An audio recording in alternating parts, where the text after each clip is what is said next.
Santa Claus की वेशभूषा धारण करके स्कूलों में उनको पाठ पढ़ाया जाता है। ये ईसाई मिशनरियां इस देश में कार्य कर रही हैं और उसमें पढ़ कौन रहा है? हमारे बच्चे। बच्चों को बस में बिठाते हैं और बस में बिठा करके जब बच्चों को, छोटे छोटे बच्चे, किस तरह से इनको मोड़ा जा रहा है, इनके मानसिकता किस तरह से बनाई जा रही है। बस में बिठा करके जब इनको ले जाते हैं, रास्ते में बस को खराब करते हैं और बस को खराब करके उसके अंदर एक व्यक्ति कहता है कि जो जिसको तुम अपना आराध्य देव मानते हो उसको बोलो, उसका स्मरण करो, ये बस ठीक हो जाएगी। अब जैसा बच्चों को सिखाया जाता है, कोई राम को बोलता है, कोई कृष्ण को, कोई शिव को, पार्वती, जिसको जो मानता है वो उसका सुमिरन करना शुरू कर देते हैं, लेकिन बस तो शुरू नहीं होती क्योंकि उसको जानबूझ के बंद किया गया है।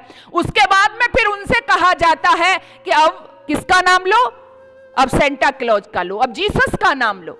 जब बच्चे उसका नाम लेते हैं तो तुरंत उस बस को चालू कर दिया जाता है। अब बच्चों के दिमाग में वो मानसिकता पहुंच गई। बच्चों से कहा जाता है, देखा तुम्हारे राम तो कुछ नहीं है, देखा तुम्हारे कृष्ण तो कुछ नहीं, देखा तुम्हारे शिव तो कुछ नहीं, जीसस सेंटा क्लॉज कितना महान है, आपने नाम उसका पुकारा और आपकी बस शुरू हो गई। अब छोटे बच्चे जिनको आप भेज रहे हो ना स्कूल में पढ़ने के लिए, उनकी मानसिकता क्या हुई? क्या हुई? सेंटा क्लॉज तो भगवान है, वो तो बहुत महान है। आप जरा विचार करो, इस देश के अंदर भगत सिंह, राजगुरु, सुखदेव, 7.5 लाख क्रांतिकारियों को जिन्होंने मार दिया, ऐसे महापुरुष, उस परंपरा का अनुयायी, उस ईसाई परंपरा में जन्मा वो जीसस महान कैसे हो सकता है? वो तुम्हारा कल्याण कैसे कर सकता है? लेकिन आज इस देश में हो गया।